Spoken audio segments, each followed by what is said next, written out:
Hello student.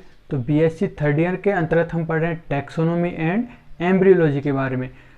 इस book के अंतर्गत हम पढ़ रहे हैं किस मालवेसी फैमिली के बारे में। तो इससे लास्ट क्लास में हमने पढ़ा है कि भाई मालवेसी जो फैमिली होती है उसके वर्गीकरण के बारे में, उसके सामान्य लक्षण क्या क्या होते हैं उसके बारे में, और उसके प्राप्ति स्थान एवं वितरण के बारे में, और उसके क्या क्या कायिक लक्षण पाए जाते हैं उन सब के बारे में हमने अध्ययन कर लिया है। आज हमारा है टॉपिक रहेगा जो मालवेसी जो फैमिली है उसके पुष्पीय लक्षणों की परास के बारे में, कि इसके अंतर्गत जो पुष्पीय लक्षण होते हैं वो क्या क्या होते हैं और इसमें किस प्रकार के क्या होते हैं कैरेक्टर पाए जाते हैं। तो आज का हमारा जो टॉपिक है वो क्या है, पुष्पीय लक्षणों की परास। पुष्पीय लक्षणों की परास।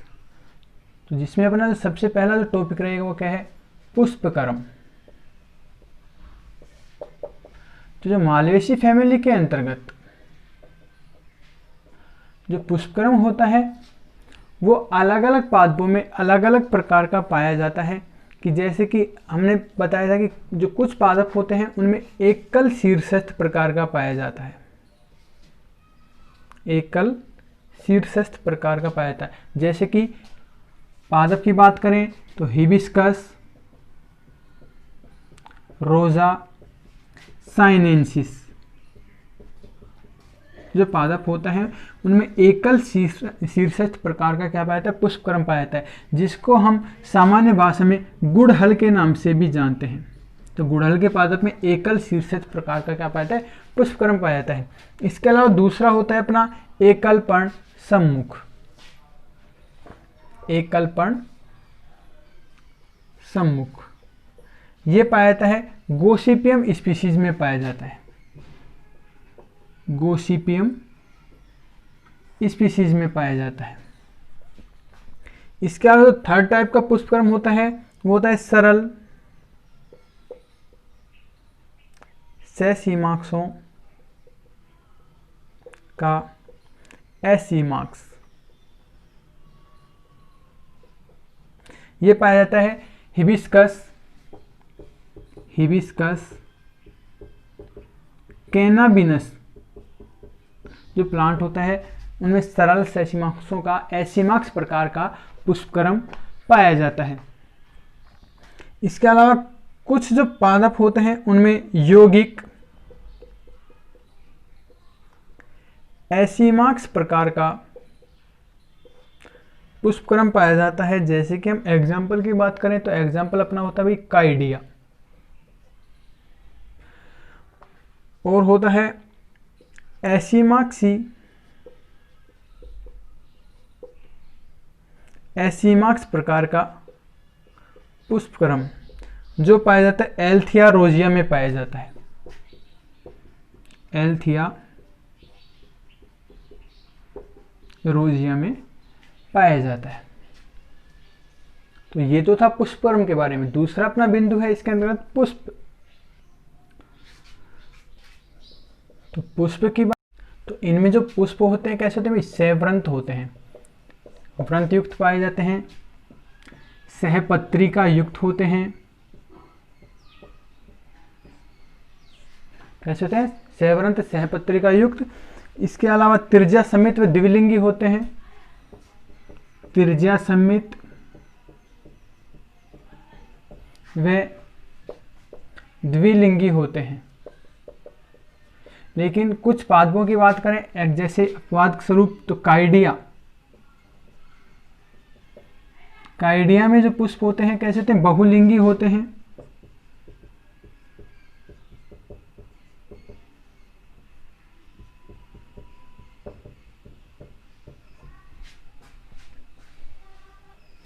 इसके अलावा ये पूर्ण,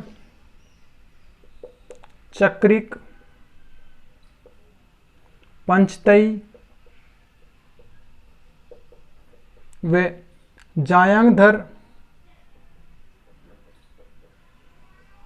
व अनुबाह्य दल व अनुबाह्य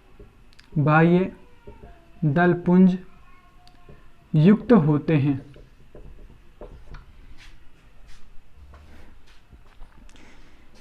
इसके अलावा इनमें जो अनुबाह्य दल होते हैं वो अनुबाह्य दल असंख्य होते हैं।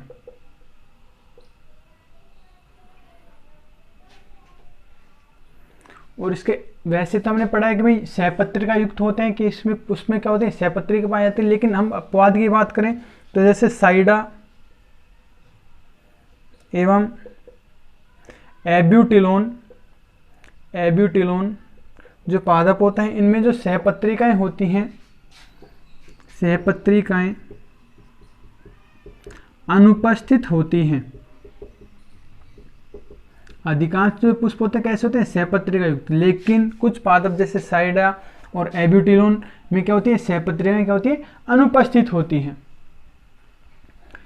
इसके बाद पुष्प के बाद अपना जो नेक्स्ट टॉपिक है वो क्या है भाई, बाह्य दल पुंज। बाह्य दल पुंज, तो इनमें जो बाह्य दल होते हैं कितने होते हैं, 5 होते हैं। ये कैसे होते हैं, संयुक्त बाह्य दली होते हैं। संयुक्त बाह्य दली होते हैं। और इनमें जो बाह्य जो दलपुंज होते हैं, इनका जो विन्यास होता है वो कैसे होता है, कोर स्पर्शी होता है। इनका जो विन्यास होता है कोर स्पर्शी होता है। उसके बाद अपना बिंदु है क्या है, दलपुंज। बाह्य दलपुंज के बाद आता है अपना क्या, दलपुंज। तो इनमें जो दल होते हैं वो भी कैसे होते हैं, 5 होते हैं। और कैसे होते हैं, बड़े हुए आकर्षक होते हैं। मतलब आकर्षक से मतलब कि विभिन्न कलर के होते हैं, बड़े हुए आकर्षक होते हैं। इसके अलावा पृथक दली होते हैं।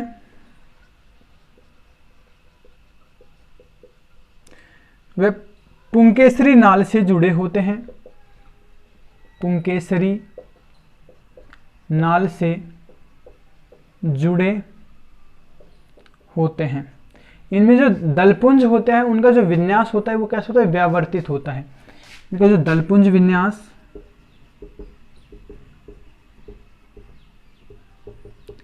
व्यावर्तित होता है, मतलब ट्विस्ट मतलब मुड़ा हुआ पाया जाता है। तो ये था इसके बाह्य दल और दलपुंज के बारे में। इससे नेक्स्ट बिंदु है अपना पुमंग।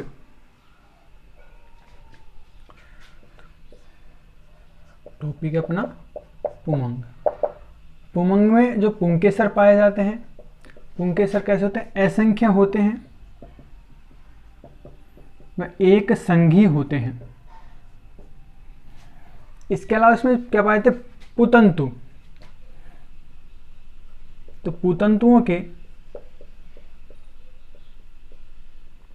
आधारी भाग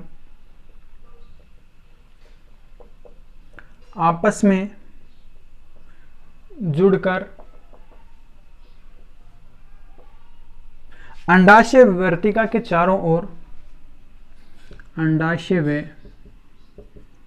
वर्तिका के चारों ओर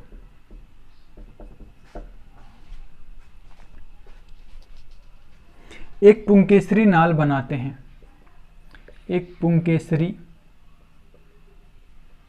नाल बनाते हैं। कि सपोज ये क्या है भाई, कोई पुष्प है, तो पुष्प का ये जो भाग होता है ये क्या होता है, वर्तिका कंप्लीट। इसके नीचे की तरफ क्या पता है, अंडाशय भाग होता है। तो ये वाला भाग क्या होता है, अंडाशय। तो इसमें क्या होता है कि जो पुतंतु पाए जाते हैं वो क्या होते हैं कि ये अंडाशय भाग हो गया, और दूसरा क्या हो गया, ये वर्तिका। ये वाला भाग क्या हो गया, वर्तिका। और ये वाला भाग होता है वर्तिकाग्र।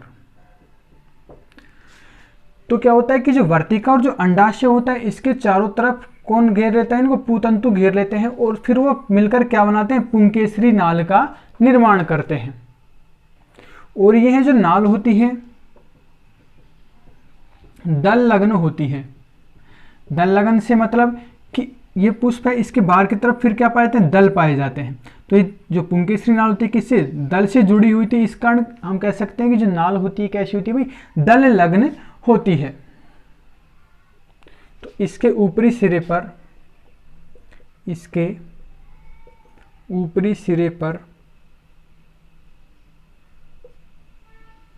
एकोष्ठीय वृक्काकार, एकोष्ठीय वृक्काकार परागकोश लगे रहते हैं। परागकोश क्या होते हैं कि जहां पराग कणों का निर्माण होता है वो क्या कहलाते हैं भाई, परागकोश कहलाते हैं।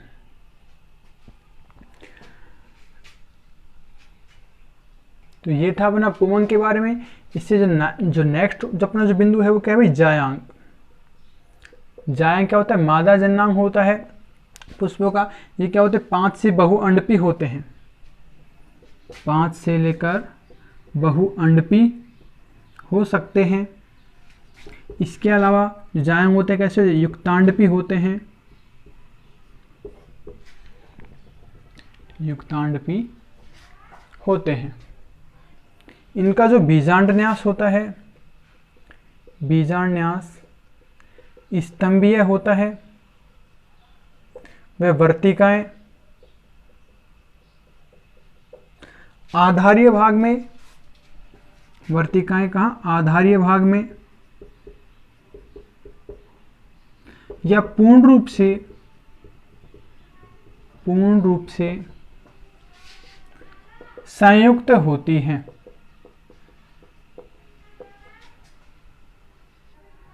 और इनका जो अंडाशय होता है ऊर्ध्ववर्ती प्रकार का होता है। इनमें अंडाशय ऊर्ध्ववर्ती होता है।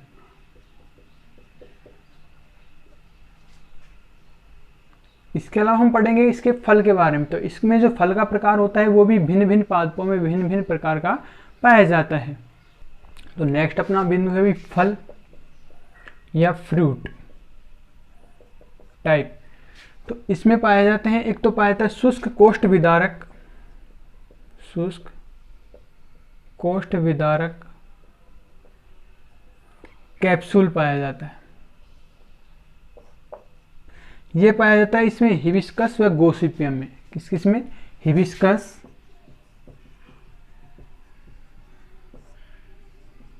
व गोसिपियम के जो पादप होते हैं उनमें कैप्सूल प्रकार का फ्रूट पाया जाता है। इसके अलावा कुछ में साइजोकार्पिक प्रकार का फल पाया जाता है जिसको हम विदुर फल भी कहते हैं, विदुर फल, या हम इसको साइजोकार्पिक भी कह सकते हैं। ये पाया जाता है साइडा व मालवा में। एग्जाम्पल की बात करें तो एग्जाम्पल इसके क्या है, साइडा व मालवा में। इसके अलावा कुछ में मांसल सरस फल पाया जाता है, कुछ पादपों में मांसल सरस फल प्रकार का फ्रूट पाया जाता है। इसके एग्जाम्पल की बात करें तो मालविस्कस, मालविस्कस। तो ये था इसके फ्रूट के बारे में। नेक्स्ट बिंदु अपना कि इसमें जो बीज या सीड होते हैं वो कैसे होते हैं, वृक्काकार होते हैं। इसके अलावा अंडाकार होते हैं।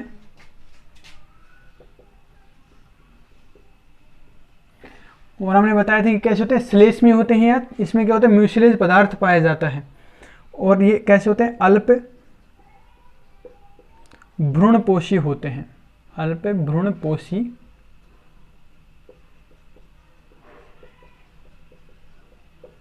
होते हैं। और क्या बताया था भाई, म्यूसिलेज या श्लेष्मा पदार्थ पाया जाता है। तो हम कह सकते हैं ये इनके जो बीज होते हैं कैसे होते हैं, श्लेष्मा युक्त होते हैं। तो ये था अपने बीज के बारे में। इसी के साथ जो ये हमने पढ़ा है कि इसमें कि जो मालवेसी कुल के जो सदस्य होते हैं उनमें पुष्पीय लक्षणों की परास के बारे में।